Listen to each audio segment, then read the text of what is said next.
Thank you. Today we continue a series of this theme about collision. Collision found in the Old Testament book of Daniel. And collision is such a violent and traumatic word, isn't it? Which is why it's a perfect fit for what's going on in the stories in Daniel. It's not so much a physical collision as it is kind of a theoretical or philosophical collision. As the culture and the faith of Daniel and his friends, the Israelites, are run into each other, are violently smashed together with the Babylonian ideals and ways of life. And as we read the dramatic stories in this great book, we hopefully find some encouragement and some hope for us as we faithfully live into the collision we face as Christians in the culture we live in America. So kids, if you have your whiteboards, pull out your whiteboards and show those to me. I'm going to give you some instructions, okay? It looks like some of you are well on your way, but I want to challenge you to do two things. Split your whiteboard in half. On the left side of the whiteboard, I want you to draw what you imagine when you hear the word collision. Draw a huge collision. I don't care what that looks like. It could be just anything, but when you hear the word collision, what do you think of? And draw that. And then the second thing I want you to draw on the other half of your whiteboard is draw the scene from the story we just played out. Draw the scene of the 4 people in the fire that King Nebuchadnezzar throws them in there. Okay? Can you do that? Nod your head. Yes? No? No, they can't. Okay, we're in trouble. Oh, okay, yes. So it's actually kind of awkward that the kids are in here today because I want to tell you about my weakness as a parent, okay? So my boys, just plug your ears, okay? Just plug your ears. My toxic trait as a parent is how often I use threats to my kids. My kids know when I'm serious about something because I switch from telling them what to do and I switch to, if you don't knock it off, I'm going to fill in the blank, right? If you don't change your behavior, then this is going to happen to you. If you keep doing that, then this is going to be the result. I can't be alone here, dads. Anybody else like to? Okay, very good. We never really use timeout much as a family because instead I use this phrase over and over again. If you don't quit that, you're going to lose your privileges. Kids, have you ever heard that before? Yes. Privileges being TV or video games or whatever else they like. It's my number one tactic, really, and it's not great, I'll admit. If you do that again, you're going to bed early. Anybody used that one before? Yeah. If I hear you say that again, you are going to regret it. That means I don't know what I'm going to do yet, but you're not going to like it. Or here's my favorite, which it works so well I've never had to actually do it. If you guys can't get along with each other, you're going to hold hands for 30 minutes. That one works really well. So here's the thing. Carolee's not a big fan of all the threats. She doesn't love them, probably for really good reason. There are healthier ways to parent your kids. But even though there are healthier ways, the reason us as parents use threats is because they work, right? When we're threatened with something, when we can so clearly see the consequences, it usually affects our behavior. And this isn't a new phenomenon. Way back 600 years before Jesus came to the earth, in the Babylonian Empire, a king gets mad at 3 teenage boys who refuse to bow down in public and worship the golden god he has crafted. So what does he do? He drags them in front of him and he threatens them. With the sound of the blazing furnace hissing in their ears, this is what he says in Daniel chapter 3, verse 15. If you do not worship it, the golden idol he's created, you will be thrown immediately into the blazing furnace. If you do not show your allegiance, if you don't honor me by honoring my gods, if you can't assimilate into how I want you to be, then you're going to burn to death. And he says, conveniently, I've done this before too, I'll give you one more chance. Don't mess it up. Talk about a collision, right? An angry king threatening death by fire to 3 young men who are committed to their God. And part of that commitment to their God is this command that God has given them to live by, which says, you shall not make for yourselves. an image in the form of anything in heaven above or on the earth beneath or in the waters below. And you shall not what? Bow down to them or worship them. And isn't it interesting that King Nebuchadnezzar, he isn't really concerned with the three boys and whether or not they worship their own God. He doesn't seem to mind that they have their own religion, that they believe in Yahweh. He doesn't chastise them for being devoted to their God. He doesn't care that they pray in private, that they follow the law of the Torah. He only cares that when it comes time in public to bow down and honor his God, that the three boys bow down publicly and honor his God too. In verse 14, he asks them, "Is it true, Shadrach, Meshach, and Abednego, that you do not worship my gods or worship the image of God that I have set up?" He doesn't ask them to deny their own God or to change religions. He just wants them to play along publicly, to pay homage to the God of Babylon. In essence, King Neb is fine to say, you do whatever you want in private. You can go to church, go to Bible study, spend time in daily devotion, listen to K-Love in the car, buy a Jesus Fish bumper sticker and slap it on your car. Do whatever you want in public, but when everybody else bows down, when it comes time for you to assimilate into the culture, when everybody else is bowing down to the God of our culture, you must bow too. And this isn't true just in Babylon, right? We know that.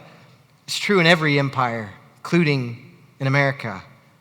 You can have your beliefs about equity and support of the poor, all you want. But when they rub against the American dream and the drive for success, you better bow. You can have your beliefs about God-given and healthy and beautiful sexuality. But if those beliefs about sexuality ever come into clash with popular culture and what's accepted in our culture, then you better bow. You better cave. You can cling to the truth of God's word until it forces you to stand for the oppressed, or stand against violence, or stand against greed, or stand against perversion. Then you better bow. In other words, you can have your Jesus, just make sure it's Jesus and. Make sure it's Jesus and the American dream, or Jesus and the Democratic Party, or Jesus and conservative family values. We don't care that you love Jesus, as long as you can bring Jesus along and bow to our gods too, right? You see, we're lucky to live in America where the biggest threat to our faith is not that we have to denounce Jesus or die, but we better come awake to the fact that what is facing us is this threat to compromise, this threat to bow into cultural pressure to sacrifice our identity in God. Who could have blamed these three young men if they had just simply bowed?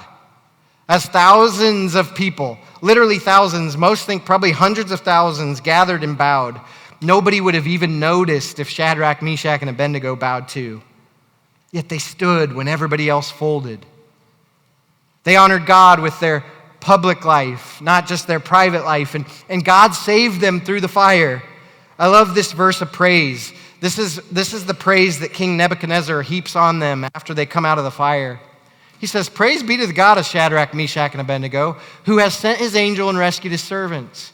They trusted in him and defied the king's command, and were willing to give up their lives rather than serve or worship any god except their own God." So what empowered them to take such a stand? What does it look like for us to lean into the courage they have? How do we have a life in which we can take a similar stand? What can we learn from them? For me, it all comes down to how we choose God. Choosing God above all else. And here's what I mean. First, these three young men chose God over rationalization. If I were in their shoes, I'm standing in an enormous crowd of people, hundreds of thousands of people, and the music starts to play and the command is to bow down, then I'm thinking to myself, what's it going to hurt if I do a half bow? Actually, in fact, my foot kind of itches anyways, so I'm just going to scratch my foot like this and I'll just wait, right? What could it really hurt if I bow a little bit here? Or even the best thing I could possibly do in this situation is bow, right? I represent my people, and we're in a land that is hostile to our faith, and why would I try to draw attention to us? Why would I try to stick out and make the king angry? Or if I can just stay out of the doghouse, then I'll draw no unwanted attention against my family. The king will be happy, and I can go on living for the Lord. I don't have to cause a scene here. I could preserve our safety. What's a little bow going to hurt anyways? It's a bow. What? That's not going to hurt anyone. I know if I do it, I could stop at any time. I'll just stop when I feel like I need to stop. It's not a big deal. Anyways, doesn't God look at the heart? God knows my heart. In my heart, I'm not bowing. I'm just going to bow. I'm just going to fit in here and make sure I don't ruffle the feathers. I'm keeping the peace. And all of this is called rationalization. And if you're anything like me, we do it all the time. Anytime we have to bend or edit what we know of God's will to look a little bit more like our will, then we're in the business of rationalizing. I know I shouldn't gossip, but I bet I could help that person if I just tell a few other people about what's going on in their life and they can step in and be a part of it. Or I know I shouldn't be at this party, but how am I ever going to share the gospel with my friends if I don't show that I'm comfortable on their turf and that I can live into their way of life? I know worship matters. I know gathering as a church is important, but I need Sundays to catch up on fill in the blank. If I'm honest, I hardly ever admit that I'm rationalizing.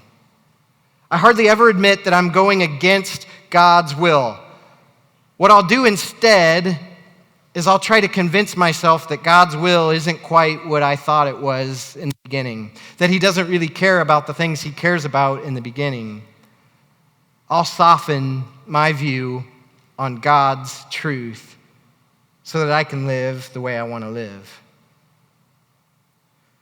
But rationalization never gets us to the most beautiful places in life, right? So Shadrach, Meshach, and Abednego, they model what it looks like to choose God over rationalization. Second, they chose God over relief. See, these boys weren't like us because they understood that suffering was part of life.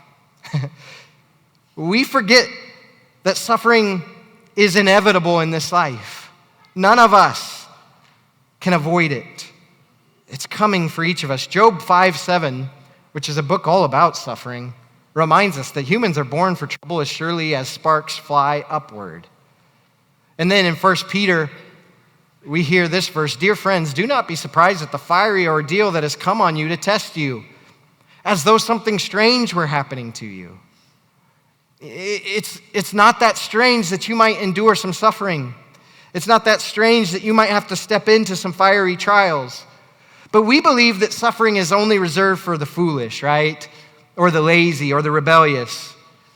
We somehow convince ourselves in our mind, not when we think about it, but in our mind and in our attitude, subconsciously, we come to this belief that life with Jesus means the absence or the lesser of fiery trials. And if you listen to us pray, most of our prayers are aimed at relief from suffering, not glory in God. In fact, think about this. If Shadrach, Meshach, and Abednego had the lives that we pray for all the time, none of us would know who they were because they wouldn't have a story to tell, and it would be so boring and so uninteresting. If God had given them the exact things that you and I pray for over and over again, we wouldn't even know they ever existed. And if their story played out according to our prayers, then the fire would have magically extinguished. The flames would have died down to a tolerable state, and they would have just made it. Or King Nebuchadnezzar would have changed his mind and spared them their lives. Or maybe God would have struck them all dead before they could throw them in the fire. But these three guys, they choose God over relief from their suffering. And into the fiery furnace they went, the fire that had been turned up 7 times hotter. Notice what happens in verse 19. He, the king, gave orders that the furnace be 7 times more than was customary. And he commanded some of the best soldiers in his army to tie up Shadrach, Meshach, and Abednego and throw them into the furnace of blazing fire. So these men, in their trousers, robes, head coverings, they have all their clothes on, were tied up and thrown into the furnace of blazing fire. Since the king's command was so urgent and the furnace extremely hot, the raging flames killed the men that carried up Shadrach, Meshach, and Abednego. And these 3 men, Shadrach, Meshach, and Abednego, fell bound into the furnace of blazing fire. Then King Nebuchadnezzar jumped up in alarm, and he said to his advisors, didn't we throw 3 men bound up into the fire? Yes, of course, your majesty, they replied to the king. He exclaimed, look, see 4 men not tied, walking around in the fire unharmed. And the 4th looks like a son of the gods. And finally, in verse 27, when all the leaders, the satraps, prefects, governors, and the king's advisors gathered around, they saw that the fire had no effect on the bodies of these men. Not a hair of their heads was singed. Their robes were unaffected, and there was no smell of fire on them. So, catch this with me for a second. They go into the fire with all of their clothes on. The guy that throws them in dies because it's so hot. And yet they come out like nothing happened.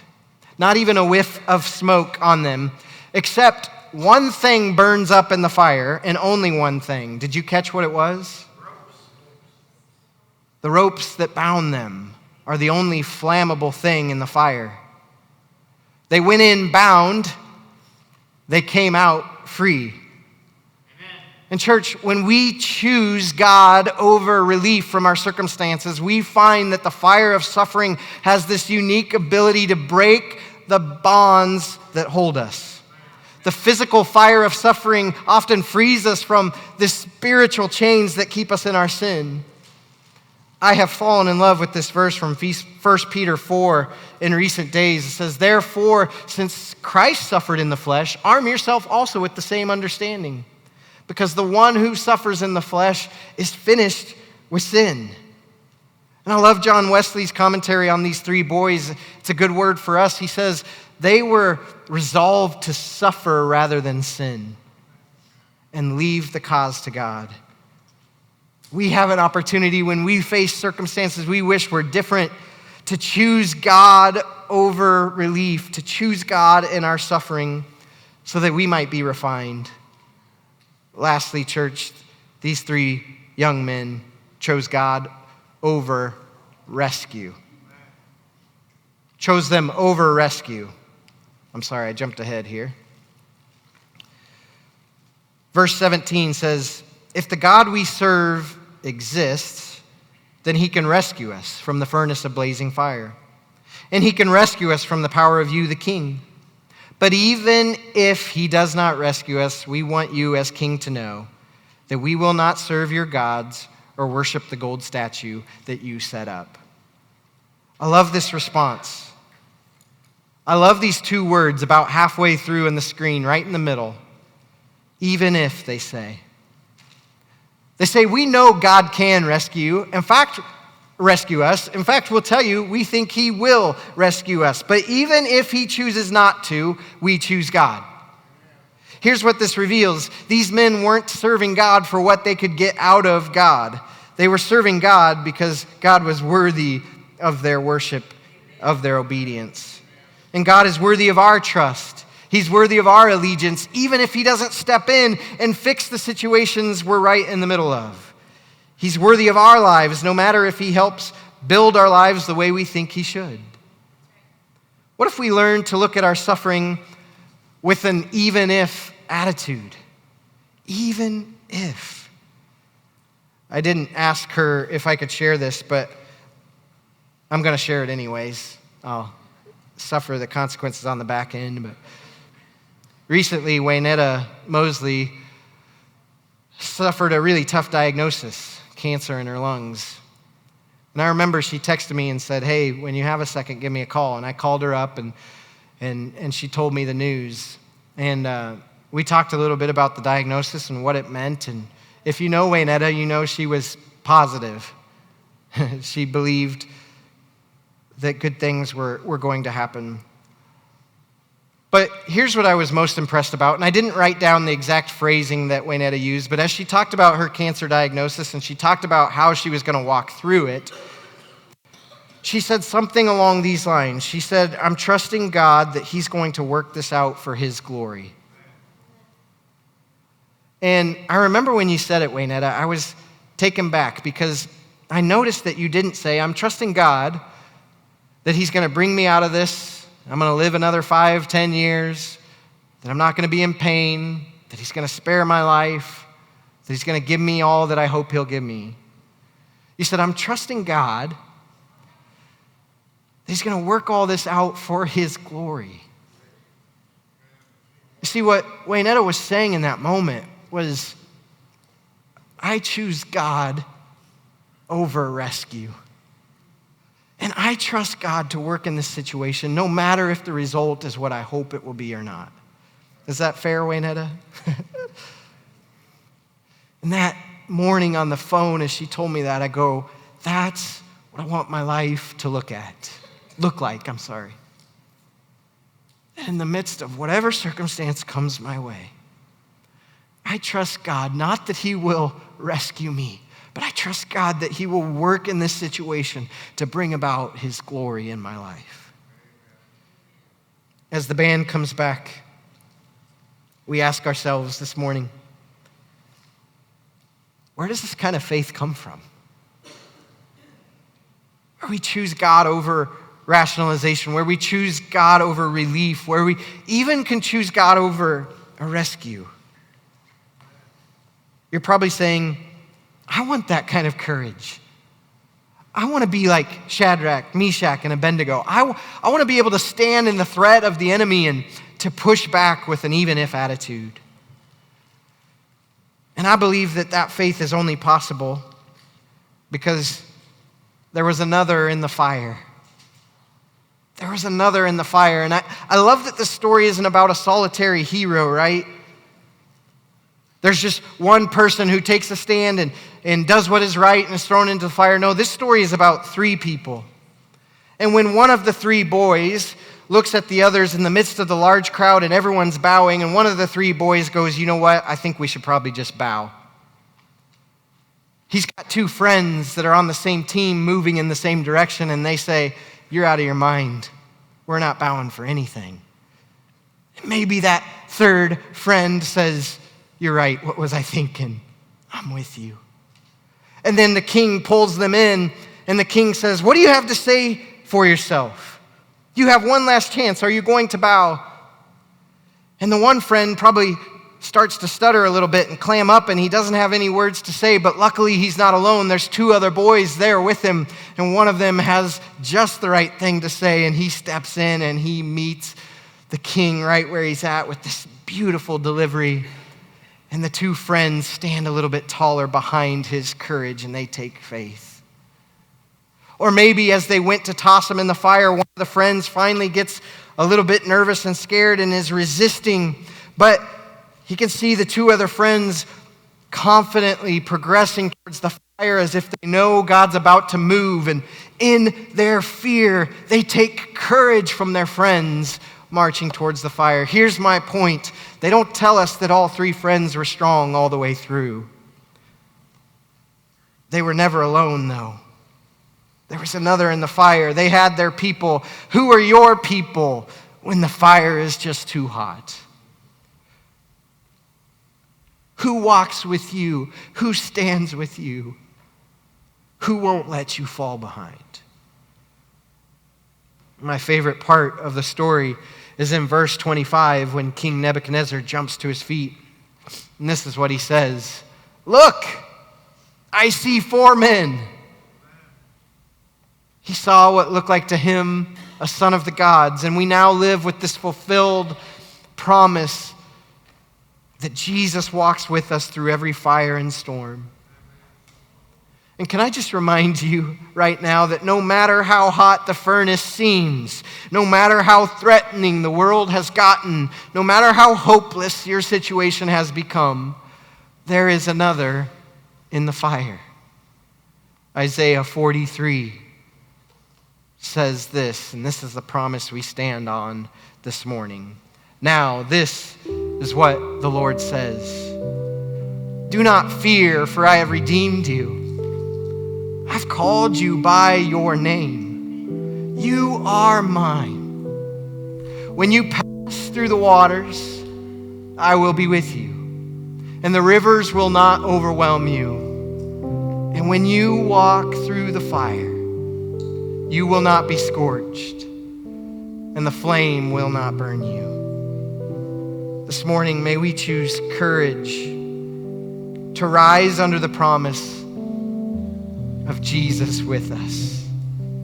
Can I assure you, you are not alone. There is another in the fire. He will be with you. May we take heart and choose God.